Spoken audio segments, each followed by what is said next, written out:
Olá, está começando mais um São Paulo Brasil, programa de entrevistas da TV Câmara Municipal de São Paulo. O nosso convidado de hoje é Amir Klink, economista formado pela USP, pós-graduado em administração de empresas, 60 anos, que todo mundo conhece pelas aventuras em várias viagens marítimas, mas que na verdade é muito mais do que isso. Amir, muito obrigado pela sua entrevista. Eu queria começar pelo seguinte, a gente conversou algum tempo atrás, recentemente está produzindo geodésicas, que são essas construções num formato, parece uma bola, para simplificar a coisa, com triângulos, tá certo? Que vão se formando, e agora está fazendo de madeira. Por que construir geodésica? Para que serve uma geodésica e por que de madeira? É mais uma mania uma paixão matemática pela filosofia do Buckminster Fuller, que era um visionário que buscava a eficiência das cidades, das estruturas, da mobilidade. E eu comecei a estudar as fórmulas matemáticas dele, ele que é tido como o pai da matemática geodésica. E eu gosto muito, como você falou, desse lado, desse aspecto de fazer mais com menos, né? Quer dizer, de fazer coisas simples e notáveis, e aí eu fiz várias geodésicas em materiais nobres, metal, alumínio principalmente, e aí a gente sentiu que é uma comunidade de interessados, né, em estruturas de grandes proporções e também de uma certa beleza, mas que querem por um custo menor. E aí essa história do custo, infelizmente, sobrou um restinho de economista lá no fundo da alma. E aí a gente descobriu o eucalipto trefilado, que é um material tratado e trefilado, onde se trabalha com diâmetros precisos e o custo cai terrivelmente. Então a gente está muito animado agora com essa perspectiva. Agora, só para entender, quer dizer, a geodésica, ela vai sendo, a gente vai colocar alguma imagem para mostrar o que é, mas ela é o mesmo formato que vai diminuindo, digamos assim, e constrói algo que se sustenta. Você vai aumentando a frequência ou o número de triângulos que tocam a esfera perfeita.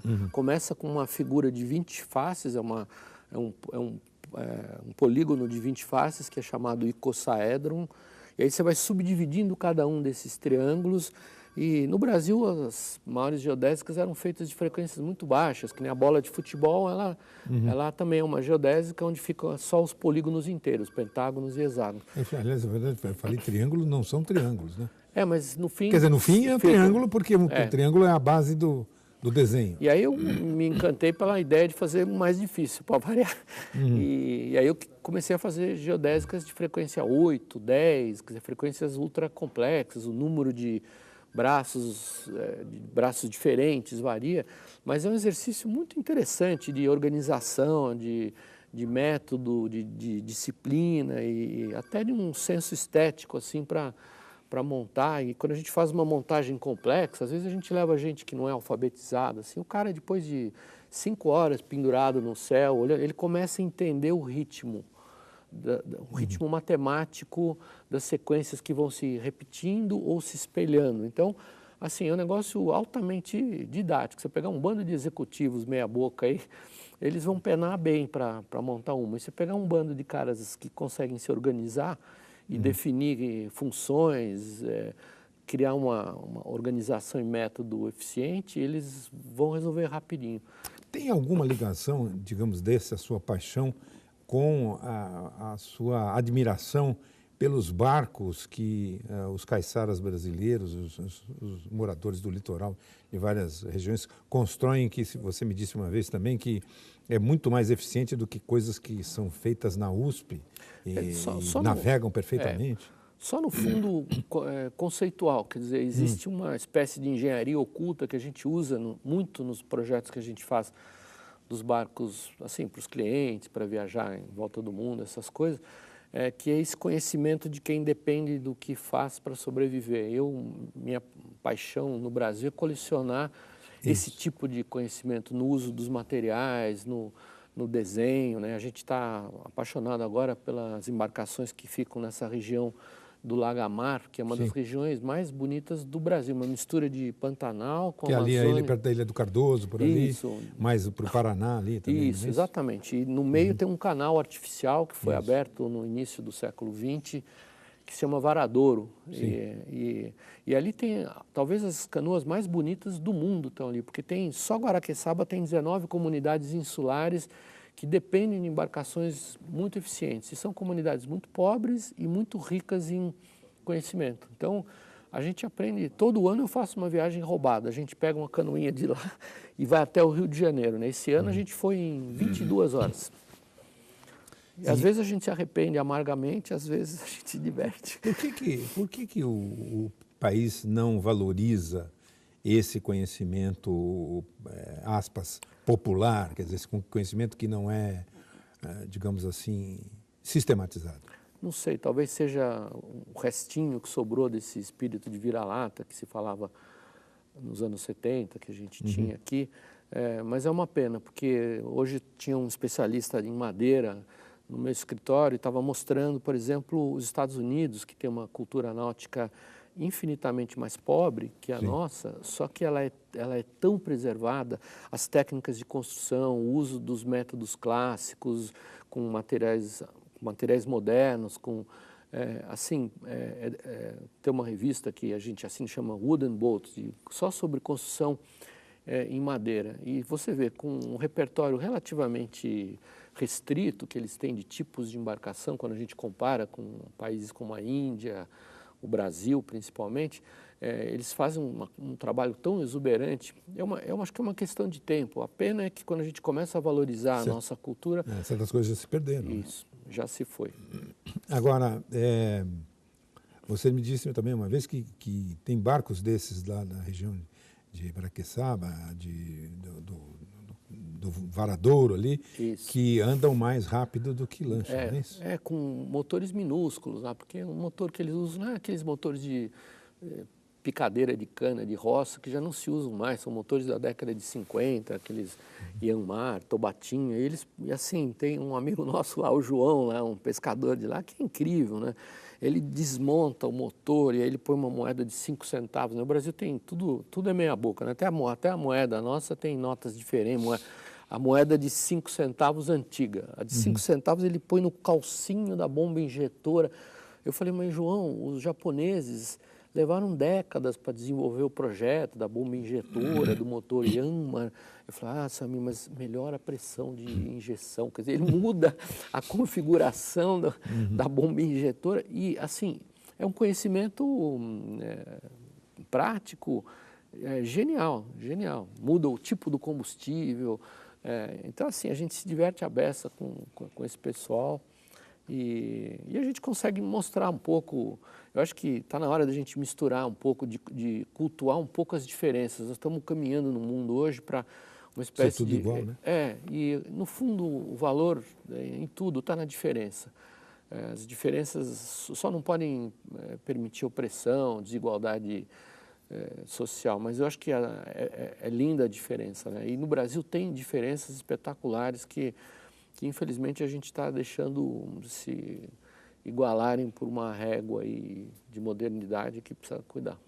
Vamos fazer um rápido intervalo. São Paulo, Brasil, volta já já.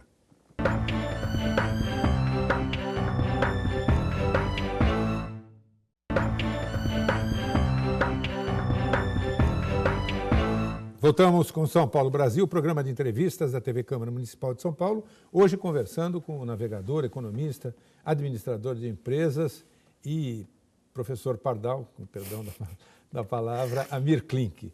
Amir, é uma pessoa que, como você, viajou durante 100 dias, gastando 270 litros de água, mais ou menos, né? 2,7, se não está errada a informação que eu tinha. Não, é pesquisa, é o grande Google. Litros por dia, é evidentemente alguém preocupado com eficiência. E você também, já ouvi isso de você, a história de um incômodo que você tem com coisas tão elementares como, por exemplo, fechadura de porta de banheiro. Por que o incômodo e o que tinha que ser feito para que a gente tivesse uma fechadura de banheiro e um banheiro mais público, mais eficiente, mais higiênico, inclusive?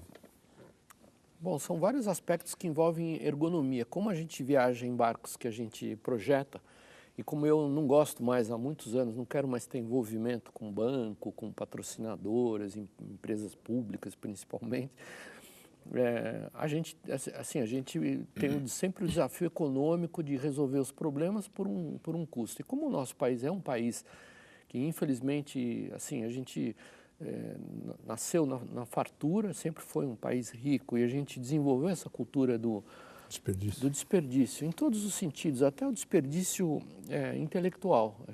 Era o caso que a gente estava falando no outro bloco de não reconhecer esse conhecimento silencioso, que não é exatamente acadêmico. Então, o brasileiro consome aí alguma coisa próximo dos 200 litros de água por dia. É muita coisa. Eu fiz uma volta ao mundo sem economizar água, com todo o conforto, e a gente tinha um consumo diário per capita de menos de 10 litros. Na viagem a remo, lá da África para o Brasil, foi esse consumo 2,7 e eu não sofri. Eu cheguei limpinho, feliz. Hidratado. Hidratado. Me incomodou que sobrou 1,5 litro, porque eu remei esse 1,5 litro da África até o Brasil. Mas eu gosto muito, assim, nos projetos que a gente faz, às vezes, de até exagerar um pouco, mergulhar no detalhe. Infelizmente, a gente, assim, em projeto no Brasil, em todos os sentidos, principalmente obra pública, a gente peca pela falta de precisão, pela falta de atenção no detalhe. Então, assim, eu vejo a parte, por exemplo, você falou de banheiro público, sempre o projeto é ruim. Quer dizer, o que adianta se você está falando agora em contaminação, vírus, várias coisas, você lavar as mãos no banheiro quando você tem que abrir a maçaneta, botar a mão numa maçaneta redonda. Quer dizer, a anta que projetou aquilo, o arquiteto, o escritório dele, ele não consegue pensar no modelo de abrir a porta sem tocar. Ou tocando com o joelho, o cotovelo, o pé. O próprio desenho da torneira, quer dizer, você aciona uma torneira para ter água na mão e a mão ainda está na válvula, quer dizer, ela não está na água. No barco a gente resolveu isso de uma maneira incrível. Não tem o registro manual, tem o registro de pedal no pé. E economia você tem que, inclusive, bombar para a água fazer subida. Mas a gente usa com mais força, com um jato mais forte ou não. A gente regula o fluxo e a quantidade e o instante exato em que você quer que a água sai. 200 ml ou 2 ml de água. E hoje a gente tem recursos para isso. A gente tem, por exemplo, medidores de passagem de ultra precisão que são digitais e custam menos do que um palito de fósforo. Então, assim, a gente tem essa cultura também de não mensurar. Eu fiz um... Chamada, desculpe, economia burra, né? Porque o cara economiza no medidor de fluxo de passagem e gasta na água que ele desperdiça, ou na conta de água. A vida inteira. Ou na energia elétrica com um monte de lâmpada. Eu fiz uma entrevista para uma ONG que cuida do problema da pesca no mundo, e a grande preocupação em relação ao Brasil é exatamente, no caso da pesca, a gente não tem dados, não temos nenhum dado sobre volume, estoque, quanto que a gente precisa para matar a fome do nosso país em pescado. Então, assim, quantificar os problemas é muito importante, quantificar com precisão, de maneira assertiva. Então, eu gosto de cuidar desse tipo de problema. Eu acho que os barcos que a gente tem feito, eles têm funcionado por causa desses detalhes. Eu sei que, enfim, como nós estamos falando para um público que certamente não é muito íntimo da navegação, né? Eu mesmo já fui um pseudo-navegador, mas de péssima qualidade. Você fez 2 para ti, tá certo? O 1 e o 2. Qual é a diferença entre um e o outro, explicando para o leigo, e o que você aprendeu, digamos, nessas 2 construções? Aliás, desculpe, o 1, ele era de um jeito e virou de outro, na medida que você trocou o mastro, né? Mudou toda a maneira de navegar. Né? Quer dizer, eu pessoalmente tive poucos barcos, fiz muitas viagens com cada um deles, mas a mudança de um para outro, agora a gente fez uma lancha, por exemplo, um barco rápido com autonomia transatlântica. Nós fizemos o ano passado todos os boat shows dos Estados Unidos. Vimos mais de 4.000 barcos. Não tinha um barco que se você me desse de presente a chave eu ia buscar. Sim. Lindo de morrer, mas não tem autonomia. Parece um prédio de apartamento que navega mal. Terrível, né? Navega mal. Então, o que foi mudando, basicamente, acho que é o processo de aprendizado. Quer dizer, no primeiro barco eu tentei fazer um projeto convencional próximo do que os americanos, os franceses fazem. Com o tempo eu fui assim ganhando uma espécie de ousadia conceitual. Falei que, bom, o barco não é para encalhar, mas na Antártica a gente encalha. Vamos fazer um barco feito para encalhar? Barco precisa encalhar de vez em quando para pintar o fundo, fazer manutenção. Eu não quero gastar dinheiro em marina. Eu tenho marina, sei como funciona, mas eu não quero gastar esse dinheiro. Então vamos fazer um barco que não precisa pintar, ou que você pode encalhar em qualquer lugar, você mesmo puxa ele e faz a manutenção. Então foi uma espécie de evolução no sentido de ir despindo daquilo que não era necessário. E eu adoro esse conceito de você ir descascando as complicações, e ele vale para muitas outras áreas. Por exemplo, sei lá, um assunto que preocupa bastante. E para poder fazer essas mudanças, claro, para ter 3 barcos eu fiz mais de 30. Mas, por exemplo, um assunto paralelo interessante é a mobilidade nas grandes cidades. Eu cansei, agora eu estou na fase, estou apaixonado pelas scooters. A menor, mais barata, motinho. Porque scooter, que não é que nem moto, não roubam. Você vai na Europa, no estacionamento de moto, há 10 anos atrás tinha metade scooter, metade moto, agora tem 97% scooter. Então é uma tendência. Não tem um problema de estabilidade? Não, eu quero ir para o Ushuaia agora de scooter sem bagagem. E uma pequenininha e baratinha também. Mas eu não quero mais ser proprietário de um veículo que consome 25 metros quadrados de espaço. Meu vizinho para o carro na rua. Eu acho criminoso separar uma propriedade particular num espaço público. O conceito de ser proprietário de um patrimônio móvel, um veículo, quer dizer... Às vezes não só de um, né? De um punhado. Porque tem gente mas que não tem funciona, mais de um, né? não tem mais espaço Claro. nas cidades. Eu tenho parente na Suécia, meus primos lá, nenhum deles está mal de vida. Nenhum tem deles carro. tem carro. Ninguém quer ter um carro. Você pega um carro novo. Então, carro é uma coisa que eu quero serviço, eu quero piscar, aparece carro. Eu cheguei no meu destino, tchuf, desaparece. Como você faz isso hoje? Com inteligência que já é comum, que para a nova geração é acessível, é um aplicativo. Põe e tira na hora que você precisa. As novas gerações não estão mais com essa fixação do carro. As minhas filhas fizeram 18 anos e não querem ter carro. E eu não vou dar o carro para elas, espero nunca. No carro você não pode interagir nas... Mas quando você tinha 18 anos era um sonho de consumo. Nossa, era o sonho durante anos. Puxa, o dia que tiver uma Brasília velha, depois não sei o quê. Então, assim, eu acho que o mundo demanda hoje uma visão de simplicidade, de eficiência, de bom senso, para a gente poder desfrutar mais. Eu acho que a mobilidade na cidade, que hoje é uma necessidade para a produção, ela tem que se transformar numa coisa que gere prazer. Então, você deveria decidir por prazer, para se locomover, e não da forma como a gente perde muito tempo hoje se locomovendo em cidades. E essa teoria de que as cidades têm que ir resolvendo cumulativamente os problemas, eu acho um furo na água, porque uma hora vai ter um esgotamento. A crise hídrica mostrou para a gente. Isso. Bom, Amir, vamos fazer um rápido intervalo e o São Paulo Brasil volta daqui a instantes.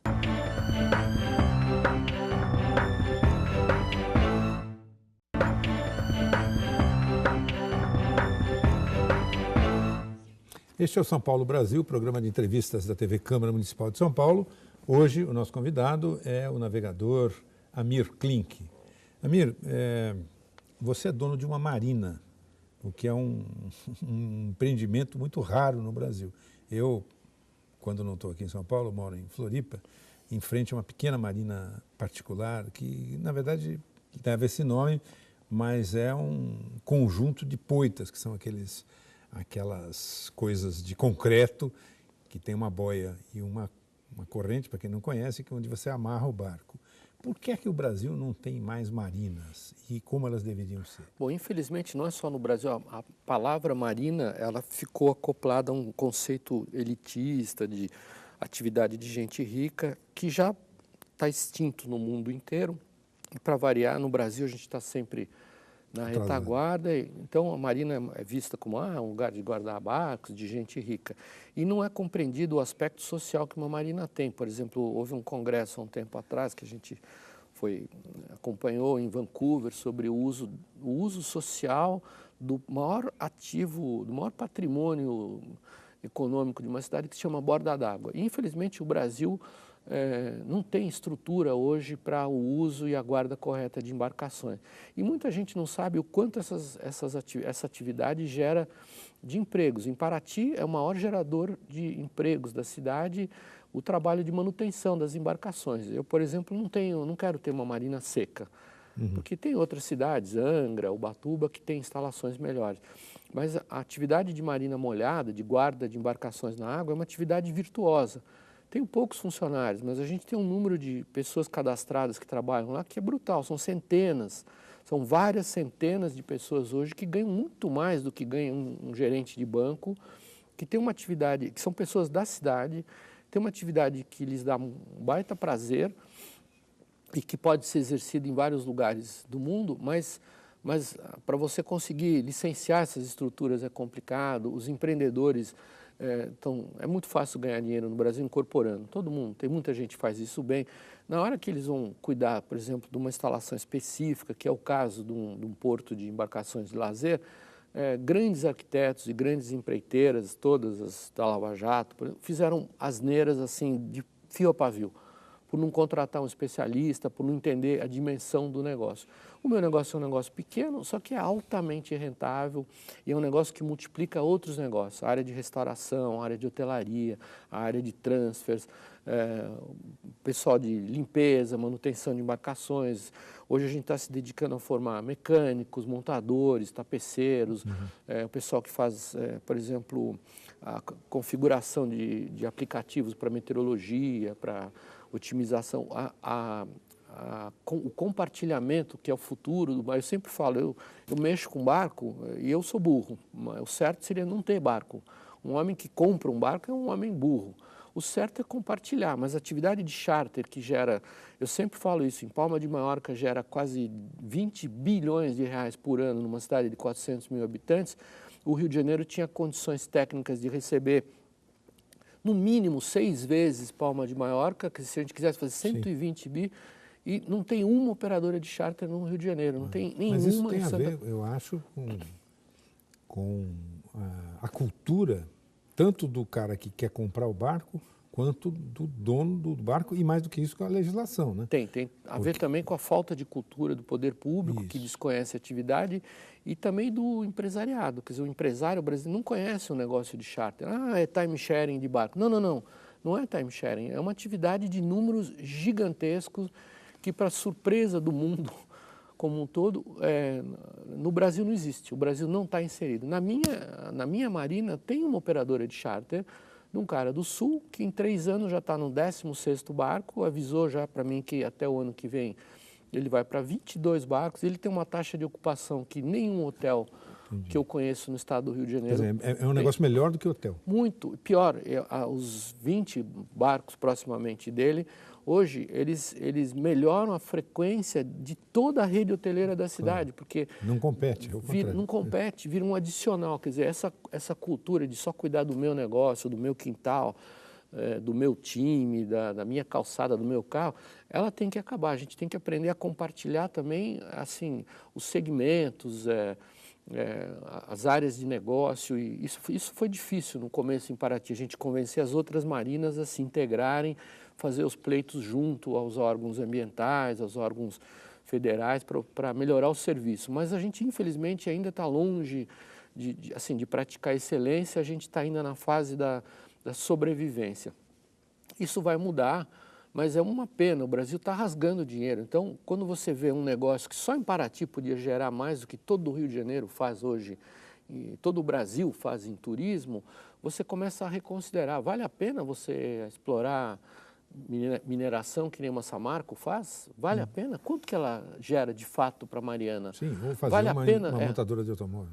Vale a pena uma montadora de automóveis? Vale a pena uma cidade como Mariana ter 95% da sua economia acoplada não só a um negócio, mas a uma única incompetente empresa.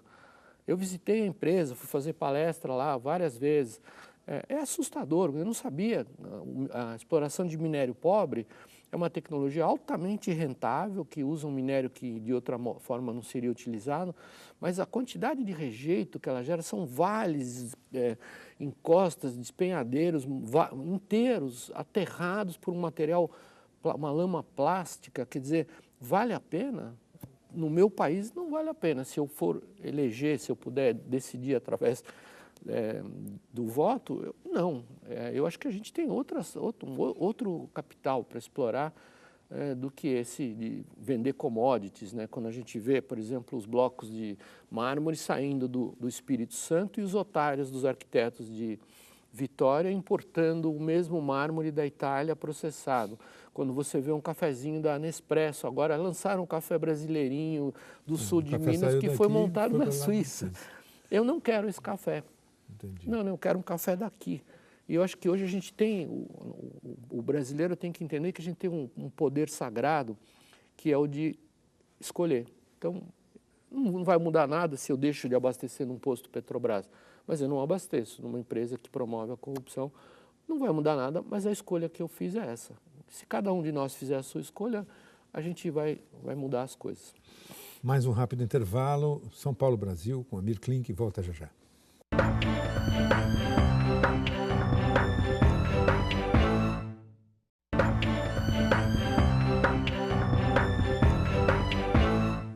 Este é o São Paulo Brasil, programa de entrevistas da TV Câmara Municipal de São Paulo. Hoje nós estamos conversando com o navegador Amir Klink. Amir, você falava antes de iniciar a gravação aqui que o seu próximo projeto, a sua próxima aventura aí tem a ver com as Ilhas Falkland ou Malvinas. Por quê e o que você pretende fazer lá? Bom, primeiro é um prazer quase sádico que eu tenho. Eu tenho muitos amigos argentinos, né? E quando você fala Falklands em vez de Malvinas, eles tremem na cadeira. Mas, infelizmente, o caso das Malvinas é o caso de um arquipélago que foi abandonado. É um filho que nenhum pai quis assumir. Talvez em parte por causa dessa disputa.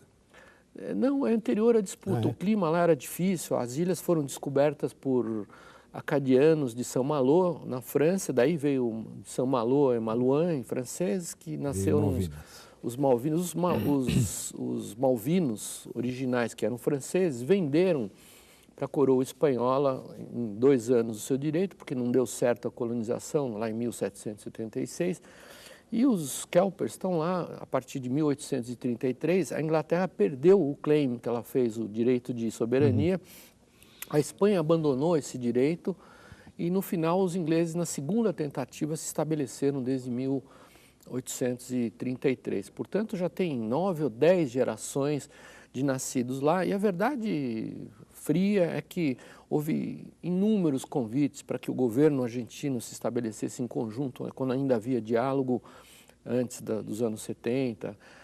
Nenhum empresário argentino se interessou em se estabelecer nas ilhas. E as ilhas, para mim, são o último foco de turismo sul-americano não descoberto. É um turismo interessante porque Port Stanley é hiper-britânica, é a cidade mais britânica do mundo, as praias são espetaculares e tem um turismo de aventura lá completamente exótico, diferente do que acontece na América do Sul continental. Mas eu gosto de provocar os argentinos. Você pensa em levar o seu barco para lá, é isso? Eu queria, quando voltar da próxima viagem da Antártica, eu queria basear o Paraty 2 em Port Stanley, que é uma cidade extremamente interessante. E não só as praias são lindas, mas a água para mergulhar lá, o mergulho lá é um mergulho de altíssima qualidade, com água muito, muito clara. As condições de mar lá são duras, né? A meteorologia assusta um pouco, mas é um arquipélago de muita beleza. E é uma situação diferente da Argentina, por exemplo, que foi tomada pela corrupção nos órgãos portuários de uma maneira assim assustadora. Então hoje para a gente parar na Argentina é muito complicado e nas Malvinas, nas Falklands é muito simples. Você quer abastecer, não tem que contratar despachantes, intermediários, pagar propina, nada disso. Cartão de crédito, tudo funciona, o diesel é diesel, a gasolina é gasolina. não tem batismo de nada. E dali você pensa que possa ser a porta de entrada para...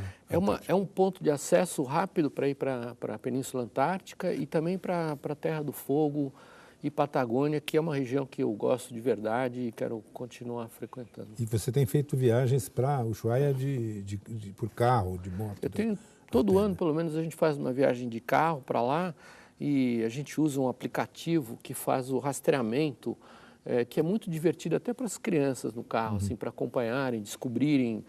E hoje eu sou um profundo conhecedor de todas as vias terrestres para se chegar no extremo sul da América do Sul. Estou catalogando todos os tipos de ocorrências lá, os plantadores de cereja, os criatórios de centoias, de mariscos, quer dizer, assim, são ativos muito saborosos também. Agora, se tiver uma viagem facinha, tranquila, você não quer, né? Não, são viagens fáceis e simples. Comparadas com remar o Oceano Atlântico, velho. Olha, mas não necessariamente como você ir, sei lá, para Brasília de carro. Eu acho que eu fui infeliz quando escrevi o meu primeiro livro, porque eu tentei mostrar que, no fundo, a remar foi tão mais simples do que todo o pesadelo que eu passei antes. Foi um pesadelo burocrático, Sim. diplomático, pessoal, financeiro. E, no fundo, o remar é muito simples. É fazer força, comer e dormir. Tem, no livro que fala da sua viagem, da primeira viagem do Paraty 2, não o Mar Sem Fim, o outro, cujo nome acabou de dizer. Entre dois polos, Paraty entre dois polos. É isso. Você deixa claro que, na verdade, muito mais difícil do que a navegação é sempre o período de planejamento, de buscar dinheiro, construção do barco, preparação, etc. Mas eu te digo o seguinte, eu que fui um velejador de fim de semana péssimo, e eu tenho histórias incríveis envolvendo mulher grávida, sogra, tudo de erros cometidos a bordo, penso que navegar num veleiro, ainda que seja numa condição simples, é uma tarefa complicada. Mas eu também sou um navegador péssimo e eu sou muito desastrado, e é por isso que eu me dediquei a evitar o erro. A evitar o erro. E a maneira mais óbvia que eu achei era simplificando. Na sua viagem do Paraty 2, aquele que você decide depois de ficar encalhado ali no gelo na Antártica, você resolve ir para o Polo Norte, digamos assim. Você descreve que um dos maiores problemas que você pegou foi justamente calmarias na região ali chamado Cabo das Tormentas, ou Boa Esperança, né? Exatamente. Porque o barco não andava uma vírgula e um lugar que você imaginava que ia andar bem. Quando eu fiz a primeira viagem ao redor da circunnavegação também, tinham dois brasileiros, né, o Crespo e um outro cara do Paraná, muito divertidos. E eles saíram de Cape Town, tentaram cortar caminho e enfrentaram o mesmo problema de calmarias no meio do anticiclone. O problema é que esses dois remadores, eles são da Lituânia. E eles estão agora abaixo do anticiclone, quer dizer, eles estão começando a pegar... Anteontem, por exemplo, eles voltaram duas casinhas para trás. Em vez de ir para frente, foram para trás. É muito desanimador isso. Mas, enfim, hoje tem recursos para salvar eles, se for o caso. O que é o traço de união, se é que existe, entre os, aspas, malucos que vivem a bordo? Porque também, volto a dizer, eu, numa certa fase da vida, imaginei que isso fosse possível acontecer comigo, com a minha família. Depois eu percebi que viver a bordo é uma encrenca considerável. Primeiro, por questões de convivência. Segundo, pelas questões de espaço, porque você não pode ter essa monte de tractana que muita gente se acostuma, e a gente, né, eu particularmente, sei lá, dependo disso. Tem um monte de bobagem que você carrega consigo e que não cabe num barquinho, né? Tem um traço de união entre esses malucos ou tem maluco de todo tipo? Se é que são malucos? Acho que tem, não é exatamente o gosto pela aventura. No fundo, a gente não gosta da aventura, a gente gosta de fazer coisas excepcionais e poder refazer elas continuamente. Então, me incomoda muito assim esse esporte do precipício, de se atirar para ver onde é que vai dar. Eu gosto de ter certeza de concluir. Eu sinto isso no país em que eu vivo. É um país que não está acostumado a concluir. A gente tem iniciativa e não tem o que o Canitz falava lá, o Stephen, acabativa. O importante é acabativa, é concluir. E eu gosto de concluir, mas eu acho que muita gente está cansada com esse desperdício, a baixa qualidade de vida que a forma urbana, moderna, proporciona para a gente.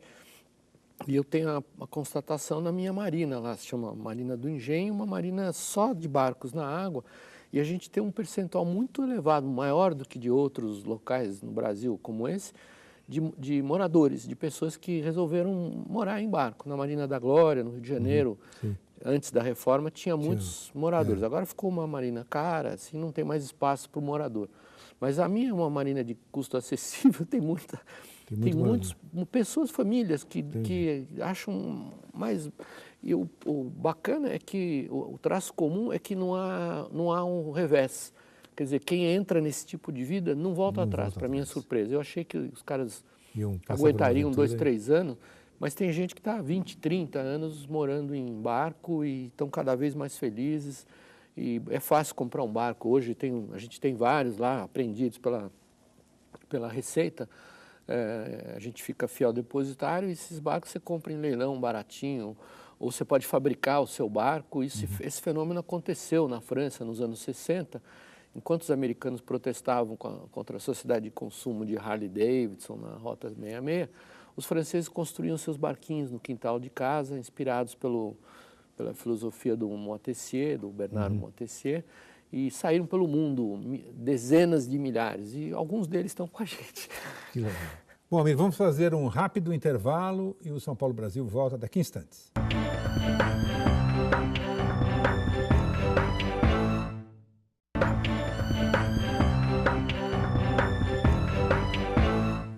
Estamos de volta com São Paulo Brasil, programa de entrevistas da TV Câmara Municipal de São Paulo, hoje conversando com o navegador Amir Klink. Amir, se eu não estou enganado também, a tua primeira viagem não foi de barco, foi de moto, não é isso? É verdade, eu não tinha carro e tinha uma moto, sempre gostei. Não é pelo motociclismo, é porque é menos roda para administrar, é ver um pouco de vento na cara, que eu gosto. E eu acabei viajando pela América do Sul com um amigo, a moto dele quebrou em Buenos Aires, aí ele veio para a minha garupa e nós entramos no Chile, naquela época complicada do Chile, que tinha toque de recolher, tinha que dormir no meio do mato, não podia andar na rua. Então foi que ano isso? Caramba, foi nos anos 70, 70 e alguma 9, coisa. por aí. Eu devia ter 18 anos, 19, alguma coisa assim. Que ano você fez a viagem no IAT da África para cá? A viagem a remo foi muitos anos depois, já era velho, já tinha 29 anos de idade. Né? Quer dizer, e por que você encasquetou de pensar em fazer esse trajeto tão distante a remo? Eu primeiro me apaixonei pelos estudos estatísticos de um tenente americano que deram origem a um trabalho muito interessante estatístico de estudo de ocorrência de ventos e correntes.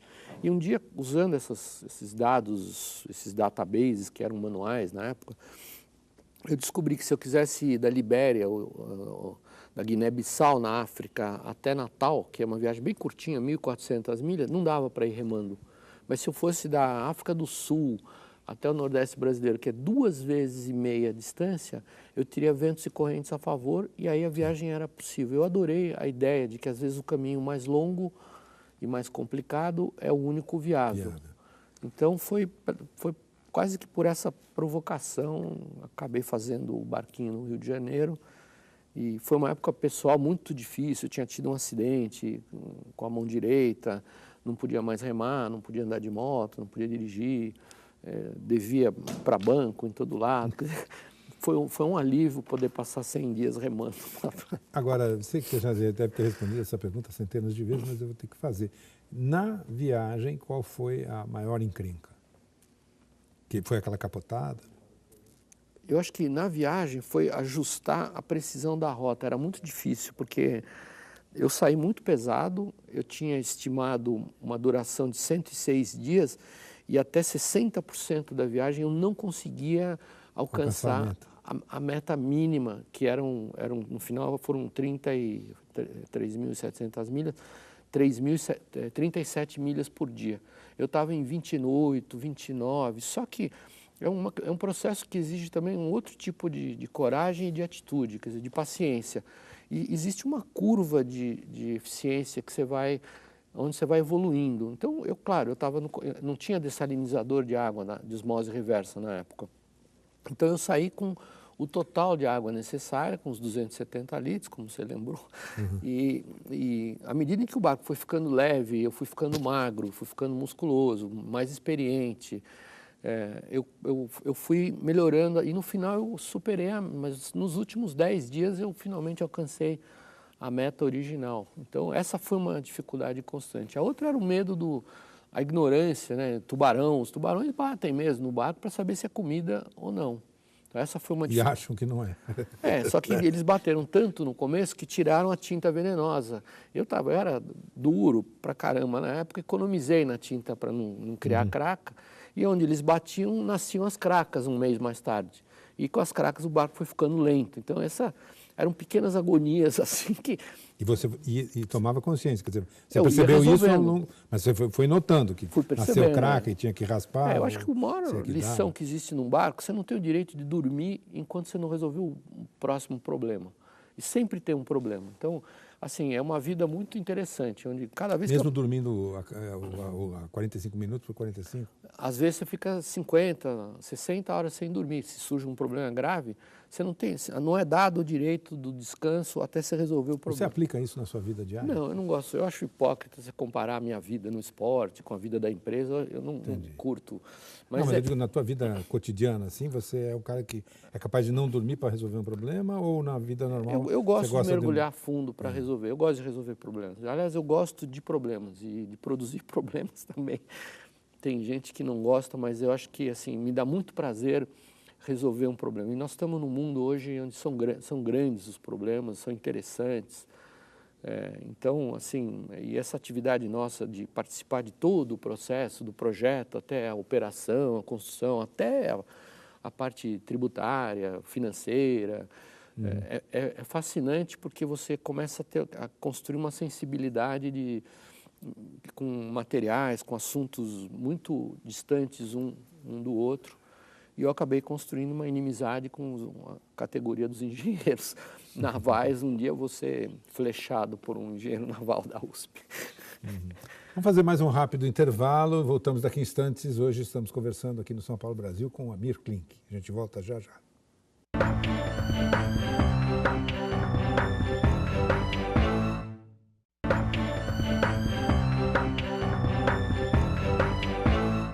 Estamos de volta com o programa São Paulo Brasil, programa de entrevistas da TV Câmara Municipal de São Paulo, hoje conversando com o navegador Amir Klink. Amir, você faz muita palestra, né? Uma das tuas atividades regulares. Eu vi que no tema de palestras você fala de várias coisas, desde eficácia, liderança, coordenação de equipes, quer dizer, coisas que de alguma forma têm a ver com justamente essa sua experiência acumulada de construir barco, fazer viagem, programar coisas e fazer investimentos. Mas eu pergunto o seguinte, o que é que a maturidade trouxe para você que é a vantagem? Porque eu sei que tem um monte de coisas que não são vantagem na chamada maturidade, que é um termo, um eufemismo para velhice, tá certo? Né? A gente perde resistência física, a gente fica mais lento, né? Fica mais exigente em certas coisas, acomodado em outras e tal. No teu caso, o que você acha que é a vantagem? Eu não esperava chegar vivo nos 50, né? Já estou nos 60, já passei bem dos 60. Então, assim, uma das coisas que me dá muito prazer com a idade é que hoje eu posso, assim, definir... eu não sei exatamente o que eu quero fazer com o que me sobra sobre a Terra, mas eu sei o que eu não quero fazer. Por exemplo? Eu não quero fazer atividades que prejudiquem alguns valores que eu tenho, assim, em relação a prazer, em relação a comodidade. Me incomoda, assim, o excesso, me incomoda o desperdício do tempo, o desperdício criativo. Eu gosto de me dedicar às coisas mais estapafúrdias, mas eu gosto de me dedicar a fazer. Me incomoda, por exemplo, assim, o discurso retórico e teórico exclusivamente. E hoje eu posso dedicar mais tempo a mergulhar na oficina, né? Ontem eu consegui montar uma hélice de passo variável que está há 12 anos comigo, fez 200 mil milhas no barco, eu nunca tinha conseguido montar ela. E eu estava de graxa até as orelhas, quer dizer, minha secretária voltou e levou um susto quando me viu, porque parecia um ajudante de mecânico de tanque do Iraque, assim. Mas eu tenho muito prazer em, à noite, ficar assim, queimando os bambus que eu plantei, transformando em carvão, enterrando para fazer a terra mais fértil, para ver os jequitibás ultrapassarem a altura dos prédios vizinhos. Vai dar um problema com os vizinhos monstro daqui uns anos. Então, me agrada muito a experiência prática. E eu acho que, assim, agora que eu sou pai de jovens, eu sinto que falta muito hoje no processo de educação brasileiro, nosso principalmente, essa oportunidade de pôr a mão na massa. De aplicar, da experiência. Porque a experiência teórica a gente vê no Discovery, nos canais lindos de morrer, mas é a experiência dos outros, não há uma interação. E eu acho que a minha briga com a escola de engenharia moderna é essa, no Brasil. Ela é puramente teórica. E hoje a gente tem oportunidade, até com esses recursos digitais, de trazer a experiência prática, ainda que no modo digital, para aperfeiçoar o processo de aprendizado. E eu gosto, com a idade, eu não tenho mais vergonha de falar o que eu não sei fazer, o que eu não quero fazer. Eu não quero, não interessa se eu estou perdendo um bom negócio, mas com essa empresa eu não quero mais trabalhar, não quero. E não vou. Então, é muito engraçado, tem gente que acha, mas você está desperdiçando chances de... mas eu acho que, assim, eu tenho um privilégio de estar vivo com essa idade, depois de tanta estripulia, e eu quero tentar passar um pouquinho isso para as nossas meninas, para ver se elas aproveitam essa herança que a gente vai deixar, que eu não quero deixar, já avisei para elas, não quero deixar um fio, um tostão de nada, nem patrimônio, nada, se preparem para ter uma conta zero. Sim. E elas estão entendendo pela primeira vez que esse legado da experiência vivida vale muito mais do que a mansão herdada do avô, a fábrica, o carrinho, a coleção de canivetes ou a conta no banco. Uma pergunta, não sei se faz sentido, mas me decorre da releitura dos seus livros. Eu dei uma relida agora para a gente fazer essa conversa. Não todos os 100 dias entre o céu e o mar, eu não li porque eu já tinha lido 2 vezes, então achei que ainda lembrava muito, que são, aliás, extremamente bem escritos, além de tudo. Mas há um episódio que você narra numa das viagens, creio eu que é da circunnavegação, posso estar enganado, ou o Mar Sem Fim, que é a história de que você dormiu e quando você acordou... Não, e quando você acordou, você olhou para trás e tinha um iceberg gigantesco, na rota do barco. Como que você não sabe exatamente como aconteceu, que você passou por ele, não é isso? É no Mar Sem Fim. É no Mar Sem Fim, Mar Sem Fim. Eu estava usando um piloto de vento em vez de um mecanismo eletrônico. Se eu estivesse usando um mecanismo eletrônico, eu teria batido. Ah, você teria batido. E o leme de vento, ele muda, eu devo ter mudado com o vento que mudou na parede do gelo. Quer dizer, eu devo ter passado a metros do gelo enquanto dormia. Sem ter visto. Mas o barco corrigiu, manteve o ângulo em relação ao vento e depois continuou no rumo original. Quer dizer, contornou literalmente, com a mão invisível sozinho. Mas a pergunta que eu ia fazer é se você, nesse período todo, se você tem algum tipo crença no invisível, no sobrenatural. Não tenho, não me incomoda. Não tenho uma religião, mas ao mesmo tempo me fascina o poder da fé em opor pessoas, não só movimentar, mas em opor. Eu fiz uma viagem agora para o Líbano e fiquei apaixonado pelo Líbano, um país que tem 70 séculos de história de invasões, de problemas, de litígios, conflitos muito mais complexos que o nosso, e um país onde todo mundo assim tem prazer em servir. Tem uma virtude que é a da tolerância, por incrível que pareça.